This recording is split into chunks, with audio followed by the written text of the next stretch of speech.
নিজের পছন্দ ভালো লাগাকে শিকলে বেঁধে প্রিয় মানুষটার চাওয়ার মতো নিজেকে গড়ে নিতে পারাটাই স্যাক্রিফাইস। আর এই স্যাক্রিফাইসের নাম সবথেকে বড় ভালোবাসা।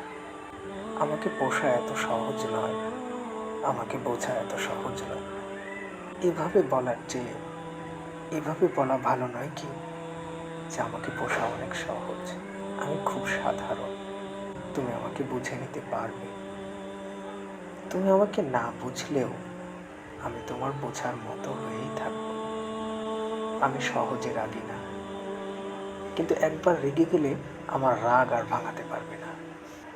এভাবে বলার চেয়ে এভাবে বলা ভালো নয় কি যে আমার আবার কিসের রাগ, ওর কাছে আমার আবার রাগ কিসের, ওর কাছে আমার কোনো রাগ হয় নাকি?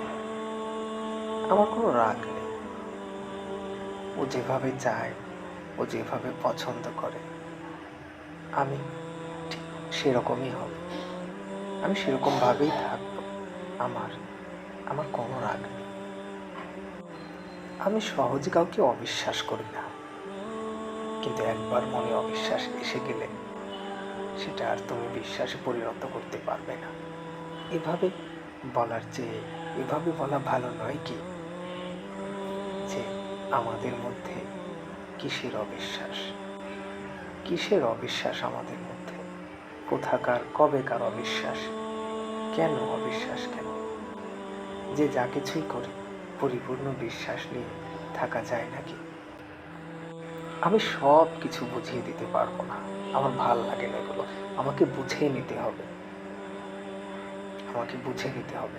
এভাবে বলার থেকে এভাবে বলা ভালো নয় কি যে ও আমাকে নাই বুঝতে পারে, একজন মানুষকে নাই বুঝতে পারে, আমি ওকে বুঝিয়ে দেব যে আমি এটা বলতে চেয়েছিলাম, আমি এটা মনে মনে চেয়েছিলাম, আমি ভেবেছিলাম যে তুমি এভাবে এরকম। আমি আমি ওকে বুঝিয়ে দিব, আমি ওকে বলে দিব। ও না বুঝলে আমি ওকে বুঝিয়ে নেব, আমি বুঝিয়ে নেব। প্রকৃতপক্ষে প্রত্যেকটা মানুষই যে যার মতো, প্রত্যেকটা মানুষেরই রাগ আছে, কিন্তু প্রিয় মানুষের জন্য রাগটা না দেখানোই ভালোবাসা। প্রত্যেকটা মানুষেরই অ্যাটিটিউড থাকে নিজের ব্যক্তিগত, কিন্তু প্রিয় মানুষটার জন্য অ্যাটিটিউড না দেখানোটাই ভালোবাসা। প্রত্যেকটা মানুষের মধ্যেই মন্দ গুণ থাকতে পারে, প্রত্যেকটা মানুষই সবার কাছে সমানভাবে ভালো হয় না, কিন্তু নিজের মন্দ গুণগুলো প্রিয় মানুষের জন্য বদলে নেওয়াটাই ভালোবাসা। প্রিয় মানুষটা আমাকে কিভাবে চায় সেরকম হওয়াটা ভালোবাসা। প্রিয় মানুষটাকে আমি কিভাবে চাই সেরকম বানিয়ে নেওয়াটা ভালোবাসা। এক কথায় ভালোবাসায় বোঝাপড়াটা বেশি থাকতে হয়, ভালোবাসায় বুঝে নিতে হয়, বুঝিয়ে দিতে হয়।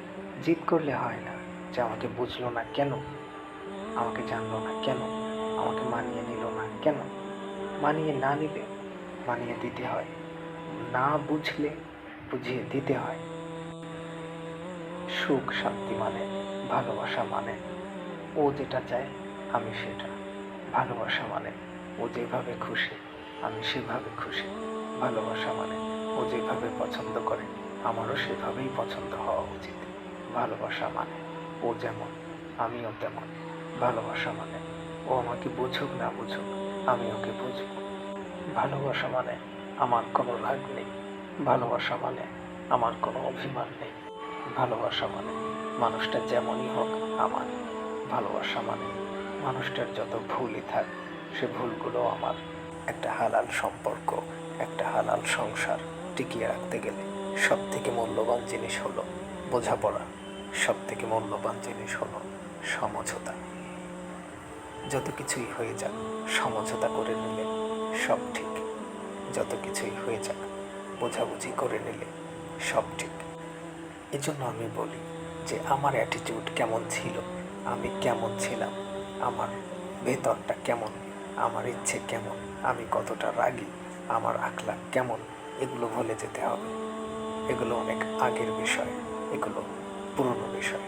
এখন যে মানুষটা আমার জীবনে আছে এখন তাকে কেন্দ্র করে আমাকে বদলাতে হবে যে ও কেমন, ও আমাকে কেমন পছন্দ করে, ও আমাকে কেমন চায়, ও কি কোন জিনিসটা ওর ভালো লাগে, ও আমাকে কোনভাবে অপছন্দ করে, ওকে কিভাবে খুশি করা যায়, কিভাবে দুজন খুশি থাকা যায়।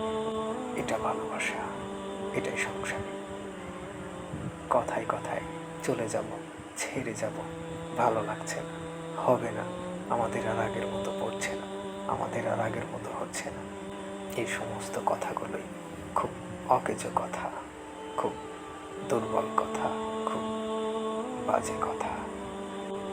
বরং ভালোবাসা হলো এমন, যেখানে তাড়িয়ে দিলেও যেতে হয় না, যেখানে চলে যেতে বললেও চলে যেতে হয় না, যেখানে ঘাড় ধাক্কা দিলেও পড়ে থাকতে হয়, লাথি দিলেও পড়ে থাকতে হয়, গালি দিলেও পড়ে থাকতে হয়।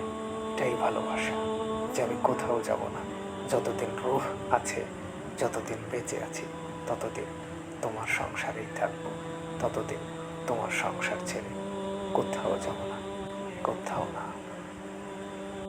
তোমার চৌকাঠ ধরে তোমার পায়ের কাছে পড়ে থাকবো, কোথাও যাব না। আমাকে তুমি যতই বকো, যতই ভুল বোঝো, যতই না বোঝো, যতই রাগ দেখাও, তুমি আমাকে কোথাও সরাতে পারবে না। আমি এখানেই পড়ে থাকবো, জন্ম জন্মান্তর তোমার কাছেই পড়ে থাকবো।